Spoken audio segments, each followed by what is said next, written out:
बिस्मिल्लाहिर्रहमानिर्रहीम। अस्सलाम वालेकुम व्यूअर्स, मैं उम्मीद करती हूँ कि आप सब खैरियत के साथ होंगे।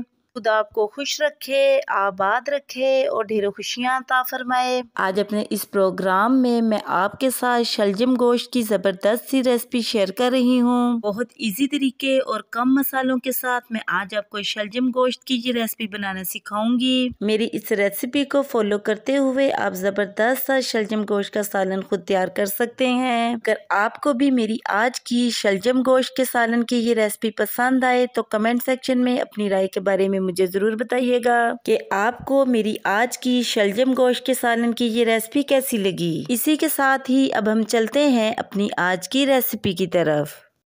आज हम बहुत ही टेस्टी शलजम गोश्त बनाने जा रहे हैं। अपनी इस रेसिपी में हम चिकन का इस्तेमाल कर रहे हैं, आप मटन या बीफ भी यूज़ कर सकते हैं। शलजम और गोश्त बनाने के लिए 1 किलो हमने शलजम लिए हैं। इनको पानी की मदद से वॉश करके इस तरीके के साथ पानी में ऐड कर दिया है। एक कढ़ाई में हमने इतना पानी ऐड करना है कि इसमें शलजम अच्छे तरीके के साथ बॉयल हो जाए और साथ ही शलजम का पानी निकाल कर इस तरीके के साथ इसमें शलजम ऐड कर देने हैं।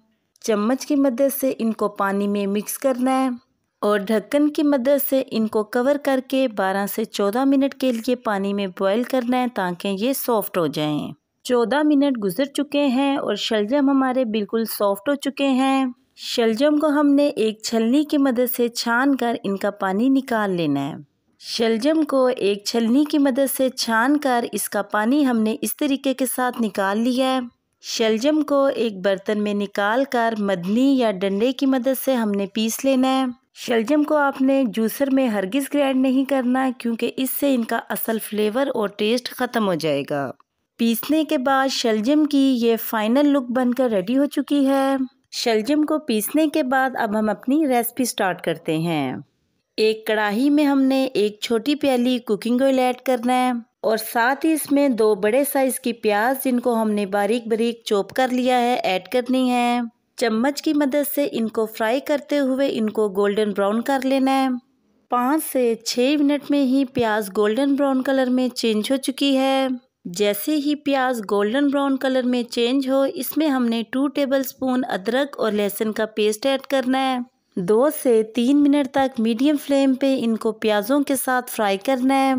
जैसे ही अदरक और लहसुन फ्राई हों इसमें हमने 3 मीडियम साइज़ के टमाटर ऐड कर देने हैं और साथ ही हमने 3 बड़ी इलायची ऐड करनी है। 1 तेज़पात ऐड करना है। 2 टेबलस्पून नमक ऐड करना है। नमक आप अपने टेस्ट के मुताबिक कम या ज़्यादा भी ऐड कर सकते हैं। 2 टेबलस्पून ही पिसी हुई रेड मिर्च ऐड करनी है। 1 टेबलस्पून पिसा धनिया ऐड करना है। 1/4 टेबलस्पून हल्दी ऐड करनी है। इन सारे मसालों को चम्मच की मदद से मिक्स करना है और 5 से 6 मिनट तक ऑयल में फ्राई करना है। हमने इनको इतना फ्राई करना है कि टमाटर सॉफ्ट होकर मसाले में मिक्स हो जाएं और साथ ही हमने इसमें थोड़ा थोड़ा सा पानी ऐड करते जाना है ताकि हमारा मसाला नीचे ना लगे।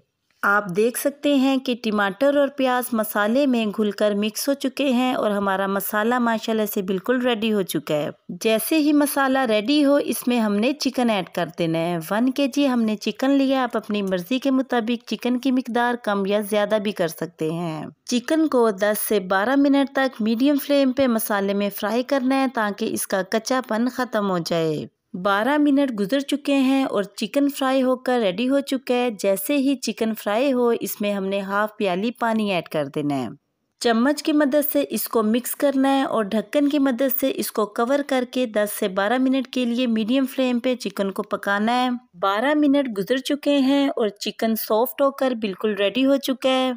जैसे ही चिकन सॉफ्ट हो इसमें हमने पिसे हुए शलजम ऐड कर देने हैं। चम्मच की मदद से इनको एक बार चिकन में मिक्स कर लेना है। आप भी मेरी आज की शलजम गोश्त की इस रेसिपी को ज़रूर ट्राई कीजिएगा, ये बहुत ही टेस्टी बनते हैं। आप भी इनको जब एक बार बनाएंगे तो आपको भी शलजम गोश्त की ये रेसिपी बहुत पसंद आएगी। जैसे ही शलजम मिक्स हो इनको ढक्कन की मदद से कवर करके 10 से 12 मिनट के लिए स्लो फ्लेम पे इनको दम दे देना है ताकि इनका एक्स्ट्रा पानी ड्राई हो जाए। 12 मिनट गुजर चुके हैं और शलजम माशाल्लाह से बिल्कुल रेडी हो चुके हैं और इनका पानी भी ड्राई हो चुका है। चम्मच की मदद से इनको एक बार मिक्स करना है और लास्ट पर इसमें 1/4 टेबलस्पून पिसा गरम मसाला ऐड करना है। 4 से 5 अदद बारीक कटी हुई हरी मिर्चें ऐड करनी है। थोड़ा सा बारीक कटा हुआ हरा धनिया ऐड करना है और साथ ही चूल्हे की फ्लेम को हमने ऑफ कर देना है। चम्मच की मदद से इनको एक बार मिक्स कर लेना है। लीजिए हमारा जबरदस्त सा शलजम और गोश्त का सालन बिल्कुल रेडी हो चुका है। अब हमने इसको एक प्लेट में निकाल लेना है। अगर आपको भी मेरी आज की शलजम गोश्त के सालन की ये रेसिपी पसंद आई तो कमेंट सेक्शन में अपनी राय के बारे में मुझे जरूर बताइएगा कि आपको मेरी आज की शलजम गोश्त के सालन की ये रेसिपी कैसी लगी। और साथ ही मेरे चैनल को सब्सक्राइब करना और बेल आइकन के बटन को प्रेस करना मत भूलिएगा। इससे मेरी न्यू आने वाली हर वीडियो का नोटिफिकेशन आपको आसानी मिलता रहेगा। मैं अब आपसे दोबारा मिलूंगी नेक्स्ट प्रोग्राम में एक नई रेसिपी के साथ। तब तक के लिए अपना बहुत ही ख्याल रखिएगा और मुझे अपनी दुआओं में ज़रूर याद रखिएगा। मैं अब आपसे इजाज़त चाहती हूँ। अल्लाह हाफिज़।